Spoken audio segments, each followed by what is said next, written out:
Olá, bem-vindo de volta. Então a gente vai conversar agora sobre exclusão da sucessão por indignidade. Tá? Então eu utilizei como exemplo paradigmático para o tópico que vamos trabalhar agora, um caso famoso de exclusão por indignidade, que é o caso da família von Richthofen, que vocês sabem, porque é público notório, inclusive tem 2 filmes da Amazon muito bons a esse respeito. A menina que matou os pais ou o menino que matou os pais. Vocês já viram esses filmes? Se não viram, eu soube, mas se vocês não viram, assistam, vale a pena. Aquela dia está atuando muito bem esse filme, inclusive. De todo modo, o que acontece? Em situações normais, em que Manfred e Marisa von Richthofen morressem, acidente de carro, queda de avião, tudo mais, quem é que receberia a herança deles? Os 2 filhos. Mas nas circunstâncias específicas em que essas mortes se deram, o que foi que aconteceu? Suzane foi excluída da sucessão e a herança foi toda direcionada ao seu irmão, o outro filho, André. Tudo bem até aí? Qual é a lógica que vocês precisam colocar na cabeça agora para isso? O Código Civil, e a gente vai conversar bastante sobre isso quando eu estiver falando da ordem de vocação hereditária, ele parte do pressuposto de que as pessoas chamadas a suceder mantêm um vínculo de solidariedade, de afeto para com decúbitos. Um dos pressupostos orientadores, um dos vetores norteadores da vocação hereditária, tanto legítima quanto testamentária, são essas ideias de solidariedade e afeto entre quem morre e quem vai ser chamado a suceder. Tudo bem até aí? E a gente vai ver, a gente vai conversar que isso é muito criticável, porque o código parte de um ideal que, na verdade, na prática, pode não ser correspondente à realidade. Mas, em alguns casos, há situações tão graves, há condutas praticadas por pessoas que normalmente seriam chamadas a suceder, mas essas condutas praticadas são tão graves, tão reprováveis, tão ignóbeis, que o código vira e fala: não, você que praticou essa conduta reprovável, você não pode receber herança, você não pode ser chamado a suceder, você vai ser excluída da sucessão em razão do seu ato de indignidade. Está acompanhando o raciocínio? A lógica é: essa pessoa sucederia porque chamada ou pelo testamento ou por força de lei, mas que em razão de um ato que essa pessoa praticou, um ato tão grave, tão reprovável, a lei vai vir e vai privar essa pessoa de receber herança, porque seria altamente contrária à concepção do ordenamento que uma pessoa pudesse receber herança ainda que tenha praticado esse tipo de conduta altamente reprovável contra o autor da herança. Tá aí, tudo bem? Tranquilo? Queria perguntar alguma coisa? Não? Beleza. Então, a exclusão por indignidade é uma sanção civil, é uma pena. Vocês estão acostumados bastante a ouvir falar de pena no direito penal, não é isso? Só que no direito civil há algumas penas, há algumas sanções. Aqui em direito das sucessões a gente vai trabalhar com alguma delas. A primeira e talvez a mais, não vou dizer importante, mas a mais famosa de todas, a pena de exclusão por indignidade, que tem como efeitos práticos a privação do recebimento de herança. A pessoa que é considerada indigna vai ser excluída da sucessão, ou seja, vai sofrer a sanção de não receber a herança, o patrimônio hereditário que ela receberia porque estava sendo chamada ou pela lei ou pelo testamento, mas que vai deixar de receber em razão daquele ato reprovável que ela praticou. Até aí, tudo bem? Beleza? Então, os efeitos da exclusão por indignidade é a aplicação, o efeito principal é a aplicação dessa pena. E como é que essa pena se operacionaliza? Há uma ficção jurídica. Como é uma ficção jurídica, Edilene? O que é uma ficção jurídica? Acho que é uma situação simulada. Não é simulada, mas quando a lei diz que o que não é, é. E o que é, não é. Aqui tem uma ficção jurídica, por quê? Porque o indigno, no momento da abertura da sucessão, ele é vivo. E se ele é vivo, ele é legitimado para receber. Só que a pena de indignidade cria uma ficção jurídica segundo a qual o indigno no momento da abertura da sucessão já estava morto. Ele está vivo. Mas a lei diz que quem está vivo está morto.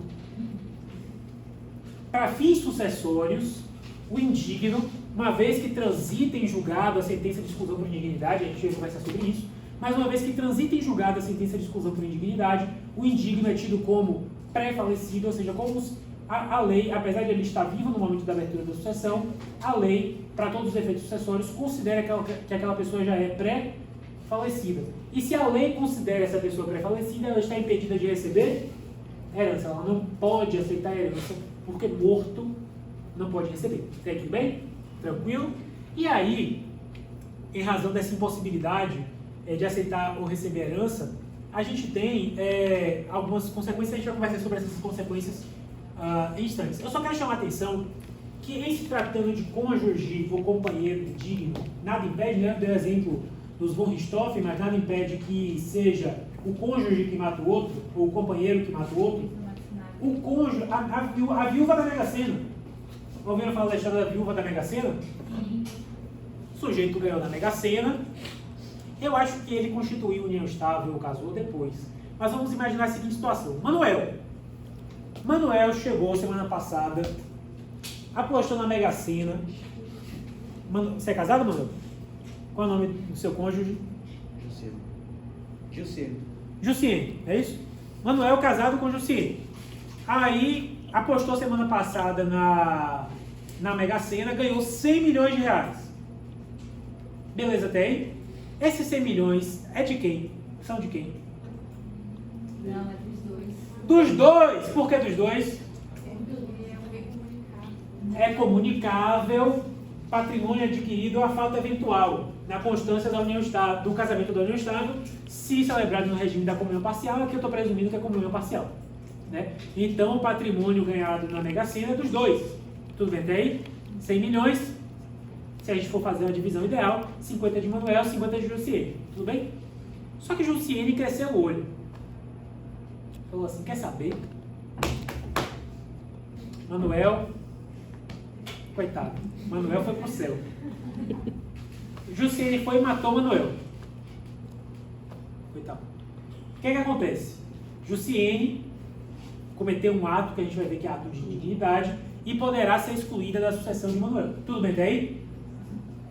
Se eventualmente houver processo de exclusão por indignidade, ela for sentenciada a perder o direito sucessório sobre o Manuel, na hora de partilhar esse patrimônio, Jussiene vai ter direito a quê? A ameação dela. Ela não vai partilhar a herança com os herdeiros de Manuel, porque é excluída por indignidade, mas ela continua tendo direito à ameação dela. Por quê? Porque ameação não é herança. Se a gente está falando de exclusão da sucessão, a gente está falando de perda do direito hereditário, a gente está falando daquilo que é transmitido causa mortes. É herança. A gente não está falando de ameação. Porque a ameação é de quem? De quem é a ameação, Yasmin? Do cônjuge. Cada cônjuge tem a sua ameação. Ela pode ser privada de partilhar a herança, mas ela continua tendo direito à própria ameação. Tudo bem? E no mais, a sentença, uma vez que transita em julgado, né, a gente vai conversar sobre isso em instantes, uma vez que transita em julgado a sentença de exclusão por indignidade, há uma retroação dessa sentença à abertura da sucessão, no sentido de que, no momento da abertura da sucessão, a Amanda está viva,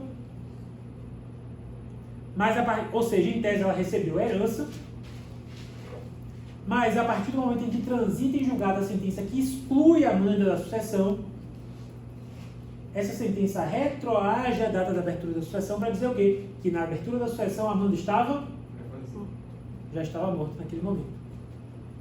Tá? E é por isso que o indigno vai ser considerado herdeiro aparente, porque ele tem aparência de herdeiro, mas uma vez que transita em julgado a sua exclusão, ele deixa de ter essa qualidade de herdeiro. E isso tem repercussões nos atos que o indigno pratica, enquanto herdeiro aparente. É feito por ação própria ou por outra? Por ação própria a gente vai conversar em instantes, mas por ação própria, tá? Então, desdobramentos dos efeitos Qual é o efeito principal da exclusão por indignidade? O indigno é considerado por uma ficção jurídica pré-morto desde o momento da abertura da sucessão. Tudo bem até aí? Beleza? Isso tem consequências a depender de se tratar de esse indigno ter sido chamado à sucessão por testamento ou pela lei. Tudo bem até aí? Se o indigno tinha sido chamado à sucessão por testamento, essa disposição testamentária, na qual houve a vocação hereditária do indigno, não produzirá efeitos. Por quê? Porque foi chamada uma pessoa que, por força da ficção jurídica da sentença de exclusão, era considerada morta no momento da abertura da sucessão. A gente viu o quê? Não posso chamar a suceder quem já está morto. Essa disposição testamentária não vai produzir efeitos. Tudo bem até aí? Pessoal, lembra que eu falei para vocês de direito de representação? A pessoa já morreu, vem o filho representar. Isso não se aplica em testamento, tá? Primeira vez que eu vou falar isso, vou repetir isso algumas vezes. Não se aplica direito de representação na sucessão testamentária, só na sucessão legítima. Em alguns casos, não são todos. Então, se o chamado à sucessão por testamento for considerado indigno, não vai ninguém representar ele não. Tá? O que é que pode acontecer? Eventualmente, o testador vai ter estabelecido um substituto. A gente vai conversar sobre substituição testamentária no momento certo. Mas a lógica da substituição é: deixo 10% dos meus bens para Renata. Se Renata não puder ou não quiser aceitar, esse patrimônio que eu deixei para ela vai ficar para Edilene. A ideia de substituição é essa: indicar alguém para receber no lugar daquele indicado no testamento que não possa ou não queira receber a herança. O legado. Tudo bem daí? É possível que o testador tenha indicado um substituto. Se houve indicação de substituto, o indigno não vai ser chamado, quem vai receber vai ser o substituto. Tudo bem até aí? Mas pode ser que não tenha indicação de substituto. Então, se não há indicação de um substituto no testamento para o indigno, quem é que vai ser chamado? Ninguém. Por testamento, ninguém, e aquele patrimônio vai ser redirecionado à sucessão legítima, por força de lei. Estão acompanhando o raciocínio? Tranquilo? Tudo bem? Beleza, Ariane? Por outro lado, o indigno pode ser a pessoa indicada por lei. O filho que receberia, mas que matou o pai. Tudo bem até aí? Se há a indicação de alguém na lei para receber, e essa pessoa é excluída por indignidade, o desdobramento disso vai depender de quem? Vai depender de quem? De quem é essa pessoa chamada por lei. Porque se o indigno for descendente ou irmão, vou repetir, se o indigno for descendente ou irmão do morto, pode haver direito de representação. Ou seja, os descendentes do indigno serem chamados a receber aquilo que ele receberia caso não tivesse sido excluído por indignidade. Ou seja, Suzane matou os pais lá em 2000, sei lá, 2000, 2002, sabe o ano? Você sabe o ano em que os Hohenstaufen morreram? Você sabe, Ariel? Em 2002, digamos, 2002. Foi 2002? Tudo bem. Se Suzane tivesse um filho, já tivesse um filho lá em 2002, com o Daniel Cravius, teve um filho. 2002. Esse filho dela poderia representá-la na sucessão dos pais, recebendo aquilo que ela deixou de receber porque foi excluída por indignidade. Estão acompanhando o raciocínio? Então, se o indigno era descendente ou irmão do morto, pode haver direito de representação. Depois a gente vai ver que não tem direito de representação na classe ascendente, não tem direito de representação do cônjuge, não tem direito de representação dos outros colaterais que não os irmãos. Com calma, a gente vai ver isso no momento certo. Tá? Basta que vocês saibam, se o indigno era descendente ou irmão, pode haver direito de representação. Tudo bem até aí? E aí a gente tem uma situação. Que situação é essa? Havendo o direito de representação do indigno, pode ser que o filho incapaz do indigno receba no lugar dele. Digamos, Suzane tinha um filho bebê lá atrás, que foi chamado a representá-la. E digamos que ela não tenha sido presa. Foi chamado a representá-la. Ele vai receber a porção da herança no lugar dela, representando ela. Só que ele é incapaz. E a gente vê lá em família o quê? Que os incapazes, em razão da idade, são sujeitos, né, ao poder familiar, ou autoridade parental, o termo mais adequado hoje em dia, autoridade parental. E parte da autoridade parental é representar e assistir os filhos menores e também usufruir e administrar o patrimônio dos filhos menores.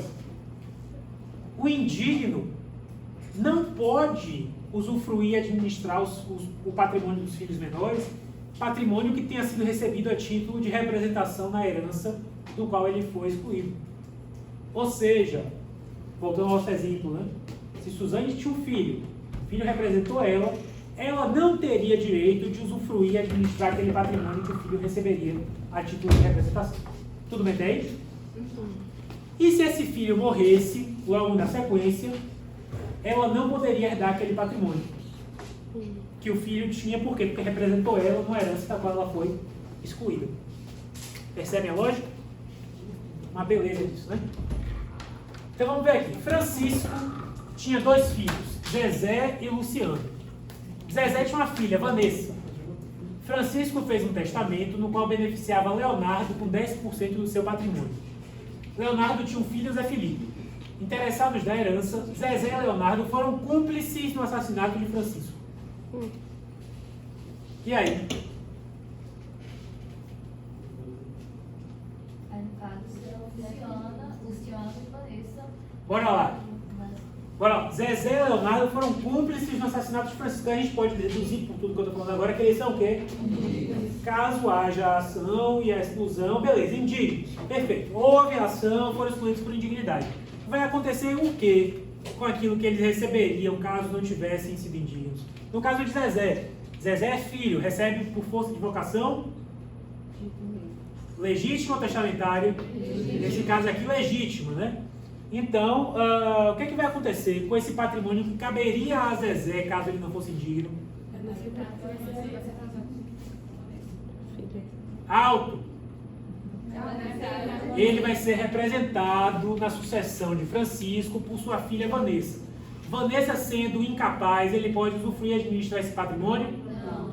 Vanessa morrendo, ele pode receber por herança esse patrimônio? Não. Qualquer outro patrimônio que ela tenha, sim. Esse patrimônio específico, não. Até aí tudo bem? Beleza? E em relação ao Leonardo?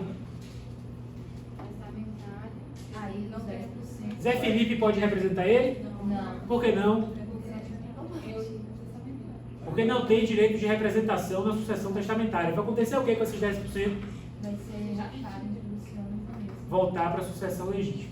Muito bem. Então, quais são os pressupostos da exclusão por indignidade? Está com sono?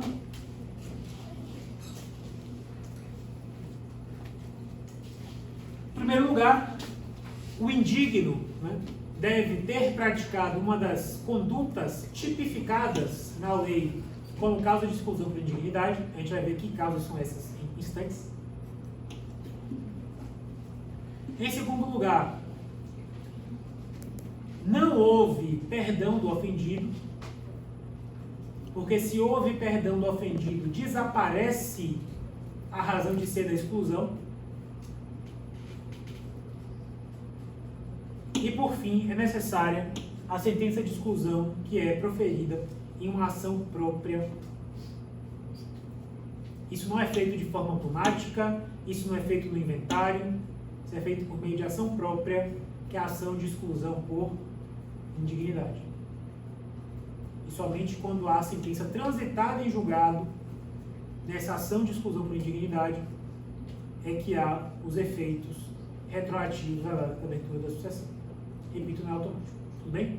Aí vocês me perguntam assim, por que isso não pode ser feito no inventário? Aí eu vou dizer para vocês desde logo. O inventário, ele não comporta dilação probatória para além da documental. Tá? No inventário não cabe nada que antigamente se chamava de questões de alta indagação. Hoje em dia o código não fala mais dessa expressão, questões de alta indagação, mas ela ainda é frequente na doutrina e na própria jurisprudência. O que é que significa dizer que o inventário não comporta questões de autoindagação?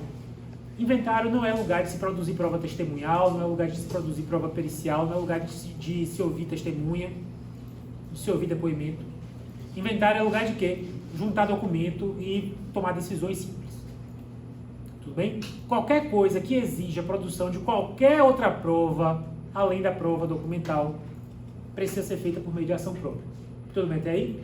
Isso daqui precisa de uma ampla defesa do suposto indigno, e a ampla defesa pressupõe a produção de qualquer meio de prova cabível a essa pessoa, e, portanto, é uma questão de autoindagação que deve ser feita por ação própria.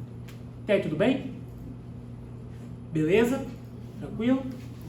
Então, sobre as causas, né? Eu falei, primeira coisa, primeiro pressuposto da exclusão por indignidade. Não é da cabeça de quem quer excluir a pessoa, quem quer privar a pessoa da herança. O sujeito tem que ter praticado uma das condutas previstas no Código Civil, lá no artigo 1814, que é uma repetição mais ou menos do que já havia no Código de 16, sobre as condutas consideradas tão reprováveis a ponto de privar a pessoa que pratica essas condutas, né? Potencialmente privar a pessoa que pratica essas condutas no recebimento de herança. Quero que vocês tenham em mente 3 lógicas distintas, tá? 3 condutas que representam atentados considerados graves o bastante para privar o sujeito de herança.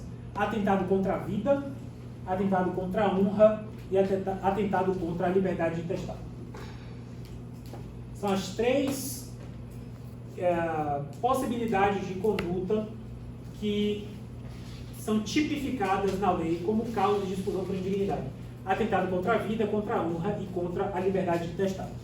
Atentado contra a vida, o Código fala assim, aqueles que tenham sido autores, coautores, partícipes, algo assim que o Código fala, no homicídio doloso, homicídio doloso ou tentativa contra o decúbito ou alguns familiares. Ascendentes, descendentes, cônjuge. Seu cônjuge e companheiro. Cônjuge e companheiro, perdão. Então, atentado contra a vida significa homicídio doloso, tentado ou consumado. Tudo bem até aí? Precisa de sentença criminal transitada em julgado para excluir por indignidade. Nessa hipótese, a doutrina é bem pacífica no sentido de que não precisa. Não precisa.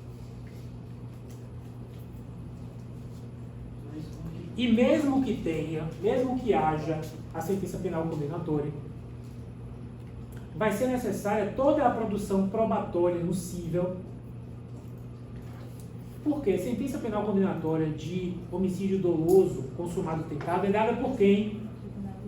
Tribunal do Júri, que tem um problema gravíssimo de fundamentação da decisão. O júri é soberano e pode decidir, ainda que contrário à prova, dos autos. Então, nesse caso específico, pode até ser que haja sentença penal condenatória, mas ainda assim vai ter que o quê? Ter discussão probatória no cível. Stephanie.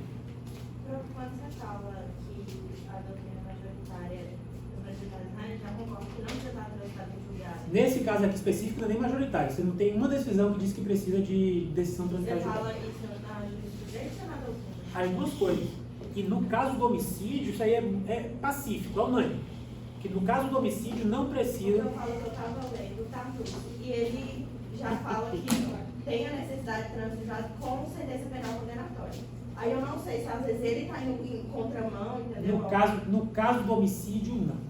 Uma situação mais complicada é no atentado contra a honra. No atentado contra a honra, você tem quem diga que sim e quem diga que não.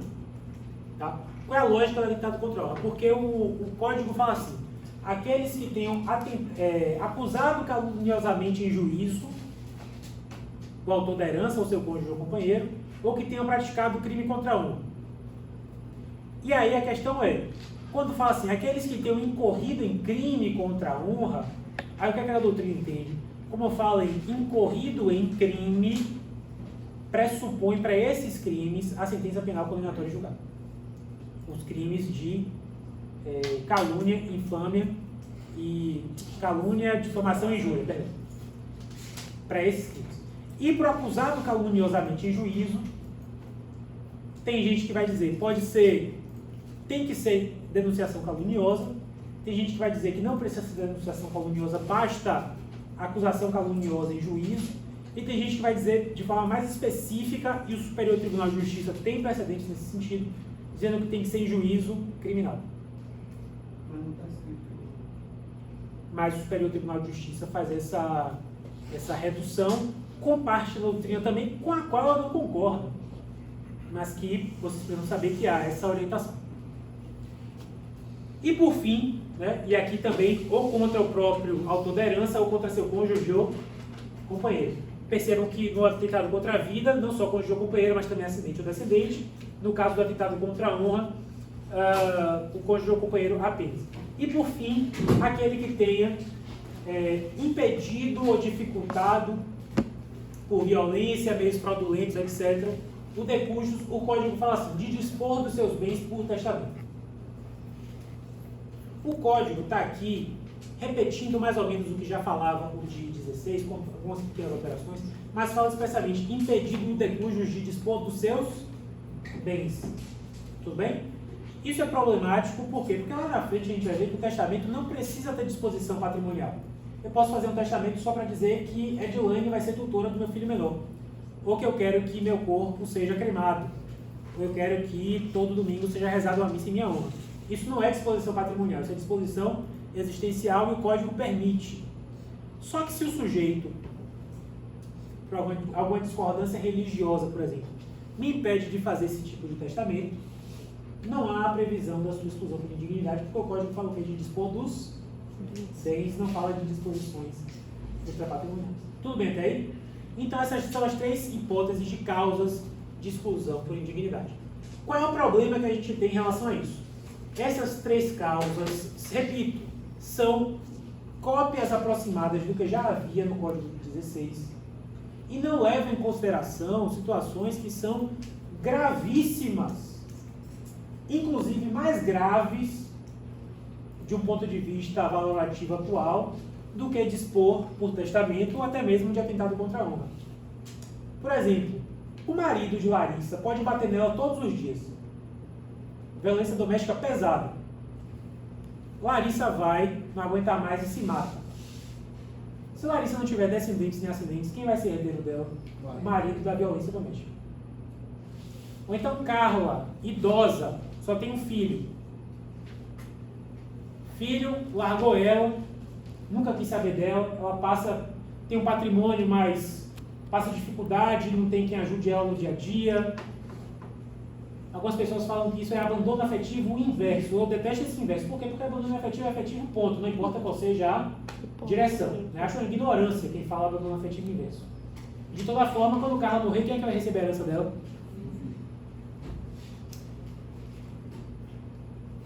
Então, essas situações de abandono afetivo, violência doméstica, totalmente ignoradas pela lei. Totalmente ignoradas pela lei. Poderia ser até abandono material. Imagina a seguinte situação. Renata. Renata é filha de Thalita e filha de Yasmin. Tudo bem até aí? Renata é filha de Thalita e de Yasmin. Thalita é uma sacana. Teve a filha e se picou no mundo, foi ganhar dinheiro, foi curtir. Yasmin ficou cuidando dela. Thalita nunca pagou um centavo de alimentos para a filha. Tudo bem? Yasmin trabalhando, se lascando e tudo mais. Yasmin morreu, deixou o patrimônio hereditário para Renata. Tudo bem até aí? Renata vai e morre também. Quem é que vai receber esse patrimônio hereditário de Renata? A mãe que nunca pagou um centavo de alimentos. Então vocês veem que o Código prevê algumas condutas, mas que são condutas claramente insuficientes para compreender suficientemente condutas que hoje mereciam ser objeto de reprovação hereditária para além dessas e que são deixadas de lado. Por quê? Porque a parte de sucessões do Código Civil de 2002 é muito ruim. Matheus. Como que comprovam, no caso, o atentado contra a vida, tipo, sem a sentença penal condenatória? E se no futuro houver uma absolvição por ausência de autoria? Então, sentença de ausência de autoria faz pela julgada elucível, mas vamos lembrar aqui, sentença penal condenatória do tribunal do júri, ela não tem a fundamentação vinculante. Os jurados preenchem um quesito, mas isso daí pode ser inclusive contra a prova dos autos. E vamos lembrar, a segunda sentença do júri contrária à prova dos autos não tem recurso contra ela. Vocês lembram disso? Já pegaram o processo penal? A segunda sentença do tribunal do júri contrária à prova dos autos não cabe recurso. Por isso que são instâncias, nesse caso específico, completamente separadas, porque exercem juízos diferentes. Agora, como que se vai provar é uma matéria de direito probatório. Uma matéria de direito probatório. De toda forma, segundo pressuposto de pressuposão por indignidade que eu mencionei, né, é a ausência de perdão. Porque se houver perdão, não vai haver exclusão. Até rimou, vocês vão lembrar de mim na hora de fazer a prova. Porque o indigno pode ser perdoado. É engraçado de falar de perdão a indigno, porque se houver perdão, não vai haver exclusão por indignidade. Então ele deixa de ser indigno. Então, na verdade, o termo completo seria perdão àquela pessoa que seria indigna caso não fosse esse perdão. Para resumir, perdão é indigno. Tudo bem? Perdão esse que significa o quê? Você praticou atos atentatórios contra mim, mas ainda assim eu te perdoo e você pode continuar recebendo o patrimônio hereditário quando eu morrer. Tudo bem? Perdão esse que pode ser expresso, e se for expresso vai ser por documento público, testamento ou ato autêntico. Então eu posso fazer uma disposição testamentária perdoando o indigno. Ou então, posso fazer um ato autêntico. Aí você tem uma divergência doutrinária do que configuraria esse ato autêntico. Tem gente que vai falar assim, não, precisa ser documento reconhecido em cartório. Não, precisa ser documento escrito. Eu tendo a compartilhar da ideia de que vamos exigir o menos de formalismo possível. Vamos entender esse documento autêntico como aquele documento que a gente pode identificar que realmente foi redigido pelo ofendido. Né? Então até um e-mail poderia ser. Uma postagem no Instagram abraçando a pessoa e dizendo eu te perdoo, você tentou me matar, mas não levei pro coração. Não, perceba que eu não falei assim, você me matou, Tentou. você me matou e eu te perdoo. Tentou. Porque perdão póstumo é bem inviável, mas você tentou me matar. Já ouviu aquela famosa música, aquela famosa letra da música brasileira, ô Rita, volta desgramada. Volta a Rita. Rita poderia dar. Rafael. Mas se o cara. E essa música seria um documento autêntico para. Se o cara tentou matar, quem vai garantir que não vai invadir o e-mail no Instagram para postar a foto ou mandar o e-mail? Mas isso daí vai ser um elemento probatório não da tentativa, mas da veracidade ou não do ato de perdão. Tudo bem? E também o perdão pode ser tácito. O que é o perdão tácito? O sujeito pratica um desses atos contra o autor da herança e depois desse ato, dessa conduta reprovável, ainda assim o autor da herança fez uma disposição testamentária em favor dessa pessoa. Edilane tentou me matar em 2017. Eu chego em 2019 e deixo para Edilane uma chácara na beira do Rio de Ondas. É um perdão. Por quê? Se eu faço uma disposição testamentária em favor de alguém que praticou uma conduta reprovável contra mim no passado, esse comportamento só é compatível. Que comportamento é esse? Fazer uma disposição testamentária em favor da pessoa que praticou essa conduta reprovável contra mim. Só é compatível com uma situação. Que situação é essa? Eu perdoei essa pessoa. Evidentemente, se a disposição testamentária for feita depois do ato de indignidade. Mas aí, nesses casos, o perdão vai ser no limite da deixa testamentária. Ou seja, o indigno até vai receber, mas só vai receber aquilo que foi expressamente colocado no testamento. Tudo bem? No mais, eu também falei, né? Primeiro, praticar uma das condutas que geram exclusão por indignidade, não ter havido perdão, e terceiro, é necessária a propositura de uma ação de exclusão por indignidade. Tem um prazo decadencial que é de 4 anos após a abertura da sucessão. Tá? Ou seja, o sujeito morreu, há um prazo de até 4 anos para que os interessados busquem a exclusão do indigno por meio de ação própria. Tudo bem até aí? Quem é que pode buscar a exclusão do indigno? Quem vai ser beneficiado por aquela exclusão? Hã? O próprio indigno não vai ser beneficiado pela exclusão, pelo contrário, ele vai ser o réu da ação de exclusão por indignidade. E ele vai ser prejudicado por aquela exclusão. Ou seja, tinham irmãos, um deles tentou matar a mãe, o outro irmão. Excepcionalmente, Ou não? não, é o seguinte. Tinham 2 irmãos, Andréas e Suzane. Suzane não tinha filhos. Quem que vai ser beneficiado com a exclusão dela? O irmão. Quem é legitimado? O irmão. Carla matou Edilane.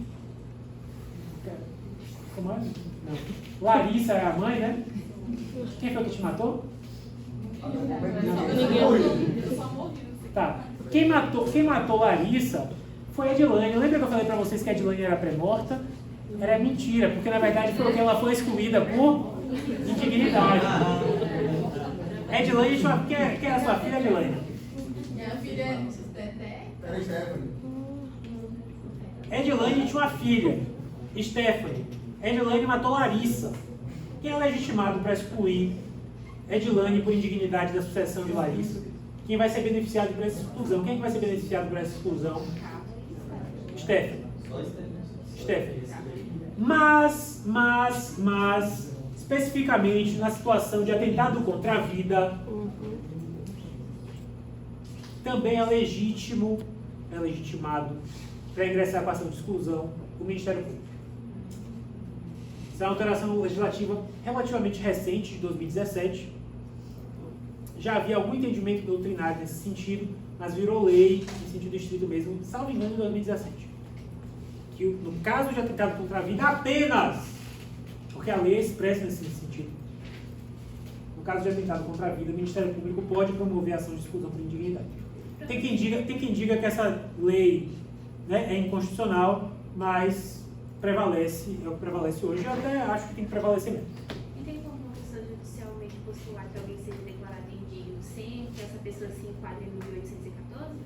Então, o que é que acontece? Existe uma corrente doutrinária que é minoritária. A grande maioria fala que não. É pena, é sanção, não existe pena sem lei que a preveja, tem que ser interpretado taxativamente. Né? Essa é a maioria, e eu concordo. Apesar de, acabei de falar, considero que são com hipóteses taxativas insuficientes, mas isso se resolve como? Com modificação legislativa. Mas tem gente que adotam a chamada teoria da tipicidade finalística. Para dizer o quê? Que se a conduta não for essa taxativamente prevista, mas a finalidade da conduta se assemelhar à finalidade do que está proibido, eu posso excluir por indignidade também. Isso abarcaria o quê, por exemplo? Abarcaria a instigação ao suicídio. Abarcaria o latrocínio, o homicídio preterituoso. Que não são essas condutas que estão previstas, mas que a lógica é atentado contra a vida. Né? A instigação ao suicídio não é homicídio, mas a finalidade é a mesma. Mas isso é corrente amplamente minoritária e eu não concordo com ela. Eu acho que a gente tem que mudar por força de lei, porque querendo ou não, isso aqui é sanção. Se alguém estivesse falando isso para direito penal, a pessoa ia ser considerada maluca, né? Mas como é para civil, aí a pessoa pode falar qualquer merda que o papel aceita qualquer coisa.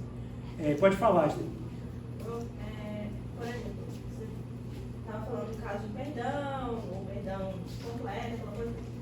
No caso, vamos supor, Maria tem 2 filhos e um dos filhos tem a tentativa de homicídio, ela perdoa, só que a outra filha não concorda. Ela tem o direito de entrar na justiça quanto a isso, para que não, irmãos o perdão é personalíssimo. E uma vez dado, já foi. O que o outro filho insatisfeito pode fazer é querer invalidar aquele perdão dado com base em algum vício, por exemplo, um vício da vontade. Dizer que foi um erro, foi uma coação, alguma coisa nesse sentido. Mas não havendo vício invalidante, o perdão produzirá efeitos, ainda que as outras pessoas fiquem insatisfeitas com os resultados daí. Inclusive, por outro lado, o indigno pode não ter perdoado. Perdão, o ofendido pode não ter perdoado. Ou porque não teve oportunidade, os von Richthofen foram mortos, nem tiveram oportunidade depois de decidir se iam perdoar ou não. Né? Ou porque não tiveram oportunidade, ou porque não quiseram. Meu filho tentou me matar, vou passar 20 anos vivo ainda querendo que ele se exploda. Não vou perdoar o sacana. Mas, se depois da minha morte ninguém promover a ação de exclusão, não vai produzir efeitos. E aquela pessoa, ainda que tenha praticado uma dessas condutas, vai receber a herança. Porque a exclusão pressupõe o quê? Que a ação seja promovida. Se ninguém promover a ação, a pessoa não vai ser excluída. Que bosta, hein?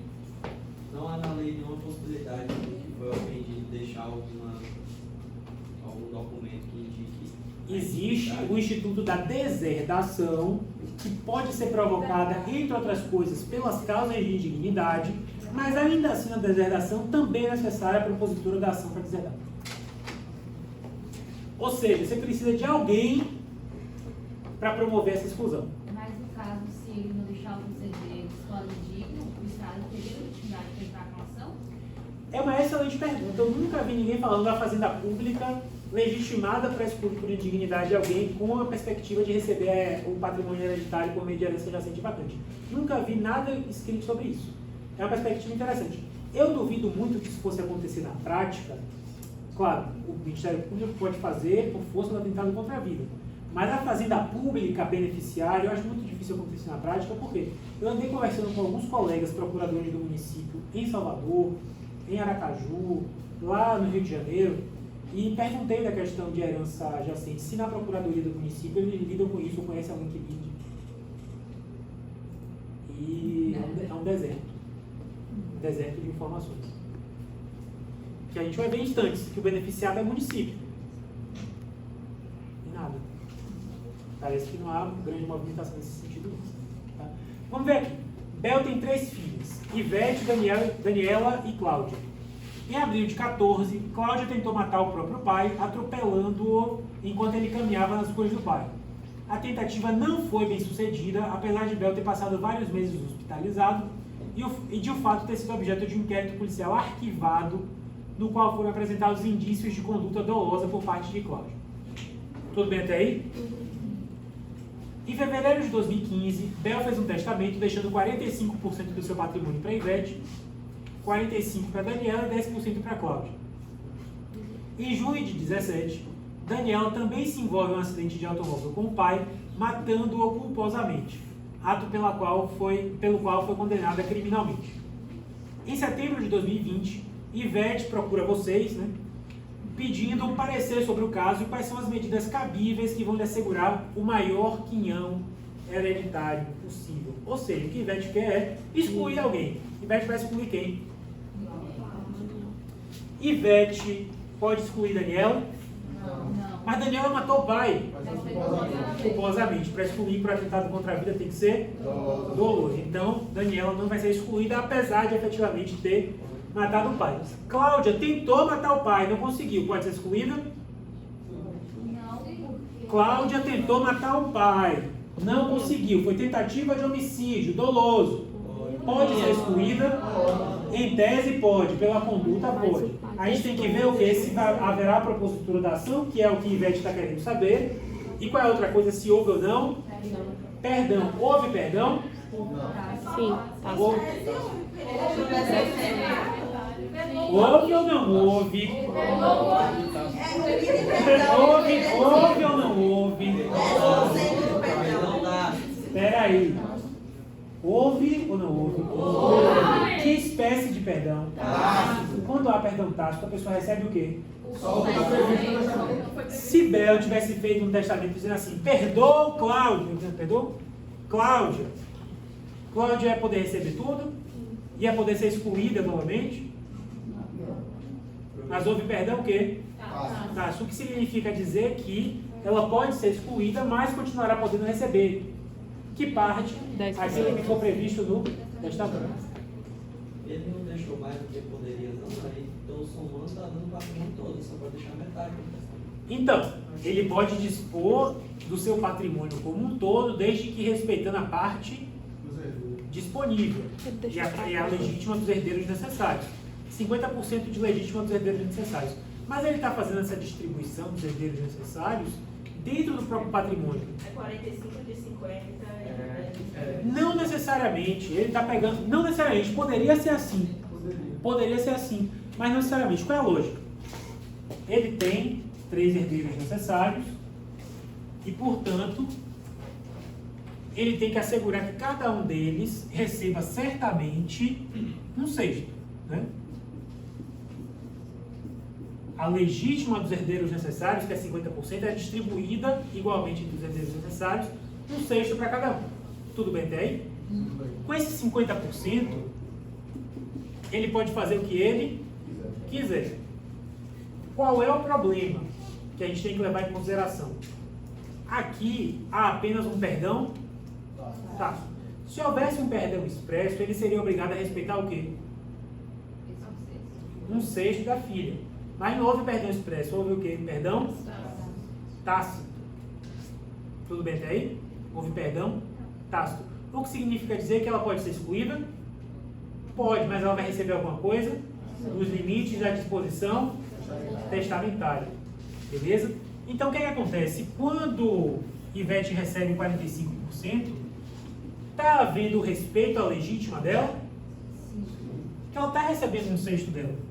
Mais alguma coisa. Um sexto é o quê? É 18%?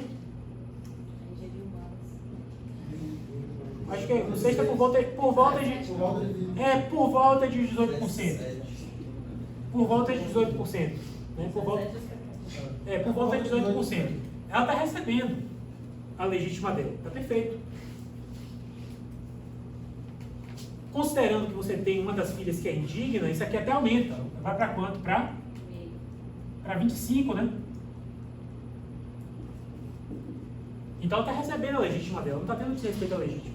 A outra filha também tem direito a 25. Ela está recebendo 45, também está havendo respeito à legítima dela. Por quê? Porque ela tinha que receber forçadamente o quê? 25. Se ela está recebendo 45, ela está recebendo mais. Tem uma filha que em tese teria direito a 18%, mas porque foi indigna, ela poderia ser excluída e receber o quê? Nada. E ainda assim ela está recebendo o quê? O herdeiro necessário, a gente vai estudar os herdeiros necessários, eles não podem ser deserdados nem privados imotivadamente da sua cota hereditária. Mas se o herdeiro necessário pratica um ato de indignidade, ele não tem direito à sua reserva legitimária. Ele pode ser privado dele. Por quê? Porque é a natureza da exclusão por indignidade. Ainda assim, ele está recebendo alguma coisa. Mas por quê? Por disposição testamentária. Pode falar. A indignidade não é declarada na sentença, então antes da sentença declarar, ele deve não indignar. E o senhor não fala na questão da desertada. Quais são as medidas cabíveis que vão lhe assegurar o maior quinhão possível? Não, para a Ivete, beleza. Então, se Ivete não quiser excluir,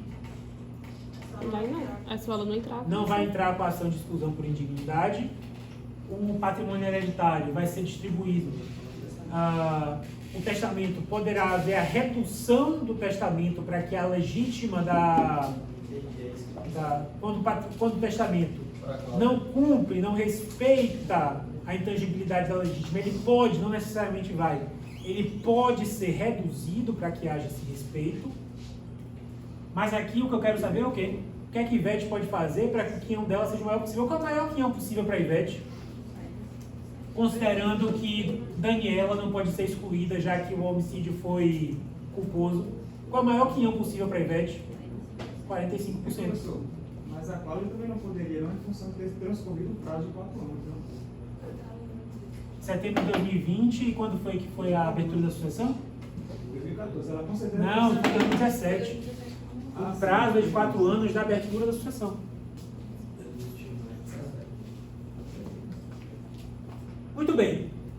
bens ereptícios. O que são bens ereptícios? Aqueles bens que estão com o herdeiro, que tem a aparência de herdeiro, mas que na verdade vai ser excluído por indignidade. Bens ereptícios são aqueles bens que estavam na posse de uma pessoa que, ao final da ação de exclusão, acabou sendo excluída por ser considerada indigna. E que, portanto, esses bens que estavam na posse dessa pessoa serão tomados dela. Tudo bem até aí? O que são bens ereptícios? Esses bens que estavam na posse do indigno e que lhe serão retirados após a sentença de exclusão. Até aquele momento, aquela pessoa tinha a aparência de herdeira. Por quê? Porque ela foi chamada à sucessão. Mas apenas aparência. Por quê?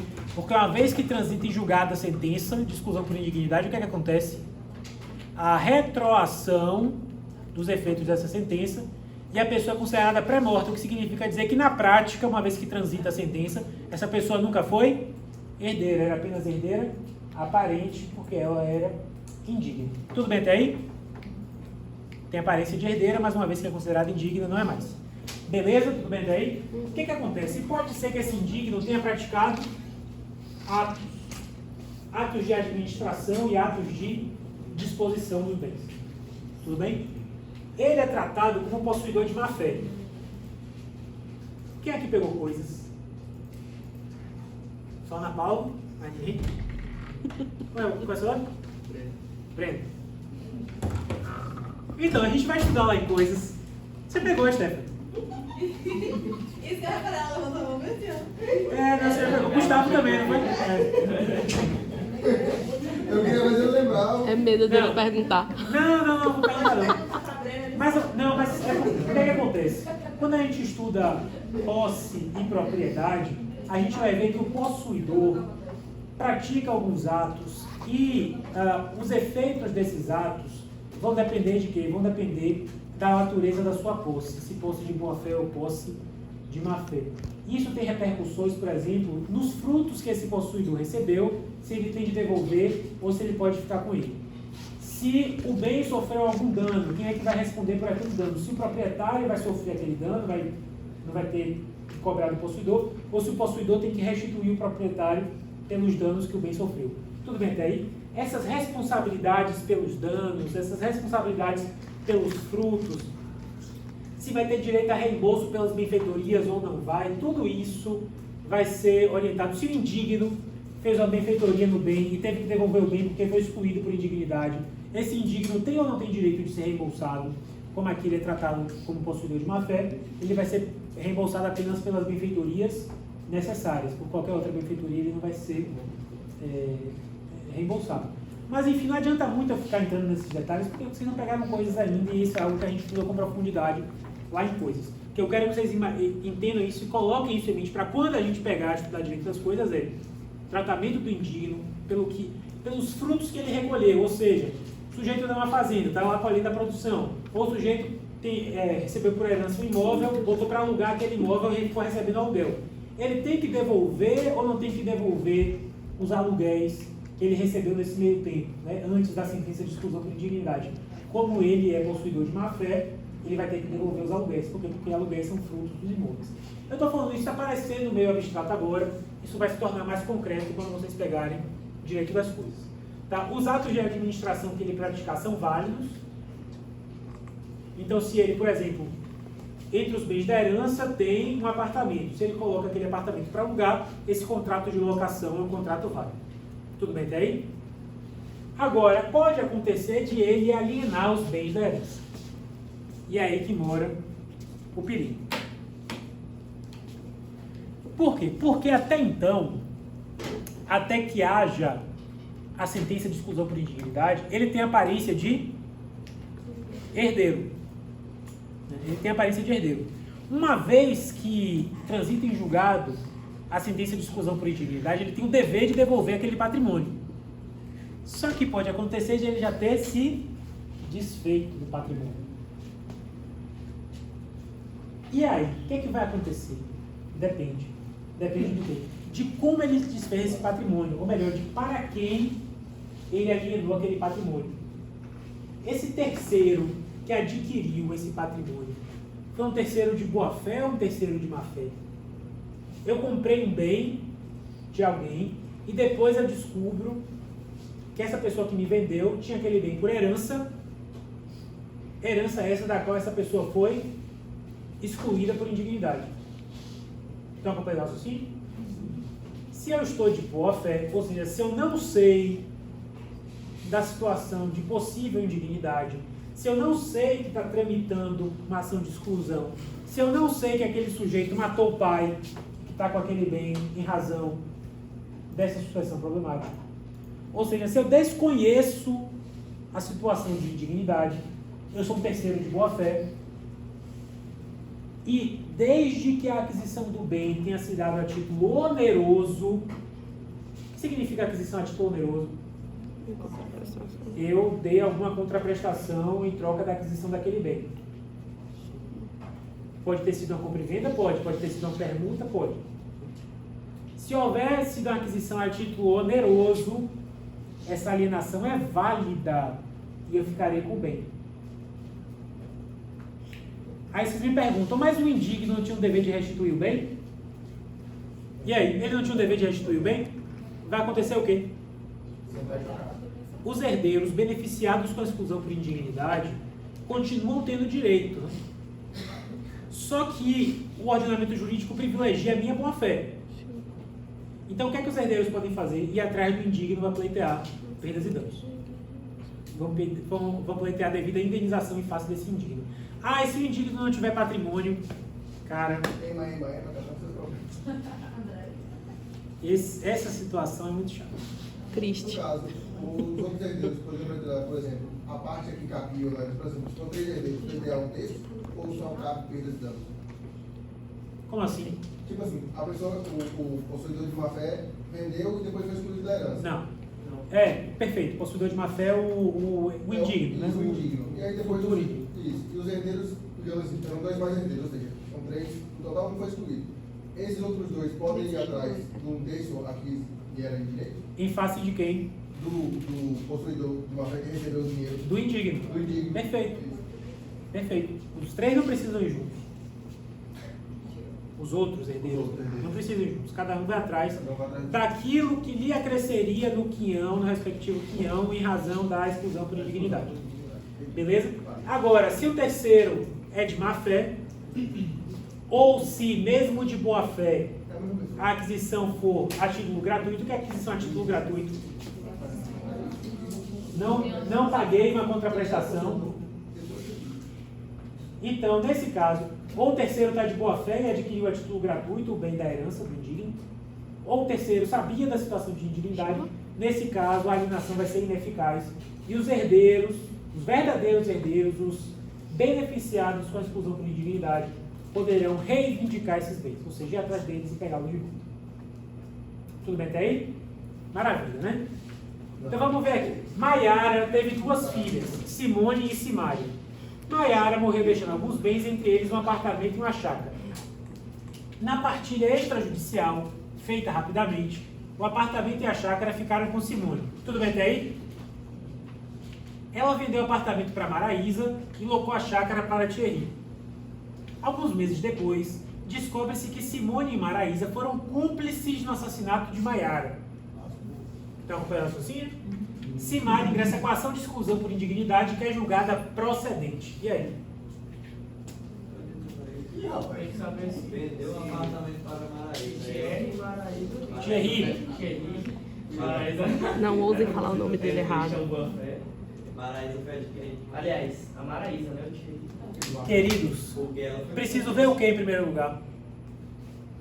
Quem foi? A cúmplice foi Maiara. Bora lá. Primeira coisa que eu preciso ver. Houve ou não houve exclusão por indignidade? Houve.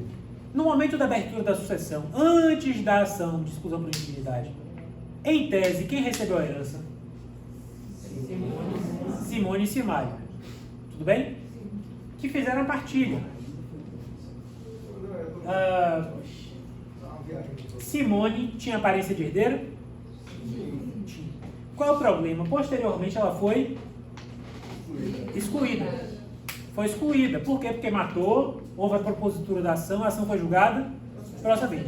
A partir do momento em que Simária é excluída, não, que Simone é excluída por indignidade, a gente considera o quê? Que ela era indigna, com efeitos retroativos a que momento? A data da abertura da sucessão, que significa dizer que todo o patrimônio hereditário é direcionado a quem? A Simária. Tudo bem até aí? Ou seja, os bens que na partilha ficaram com Simone, ela tem que fazer o quê? Devolver para quem? Para Simária, que a partir da exclusão por indignidade torna-se a única? Perfeito. Só que dos bens que ficaram com Simone, ela fez o quê? Teve um que ela alienou para um terceiro, né, para a terceira, Maraísa, e teve um que ela dispôs, mas por mero de ato de administração, ela alocou para Thierry. Ato de administração, que é mais simples, essa locação, esse contrato de locação é válido ou inválido? Ato de administração, válido, beleza. Mas os aluguéis que ela recebeu desse contrato, o que ela tem que fazer? Os frutos, né, decorrentes desse imóvel, ela tem que devolver para Simária, perdão, isso. E essa alienação para Maraísa? Preciso verificar o quê? Preciso verificar duas coisas. Adquirente de boa-fé ou de má-fé e aquisição a título gratuito ou título oneroso. Maraísa é adquirente de boa-fé ou de má-fé? Má-fé. Então eu nem preciso saber se é a título gratuito ou oneroso, porque ela sendo adquirente de má-fé, essa alienação é o quê? Não produzirá efeitos em relação à herdeira verdadeira, né, prejudicada, não indigna, Simária. Simária pode fazer o quê? Reivindicar esses bens, pegá-lo de volta, no caso do bem, né, o apartamento, e pronto. Tudo bem?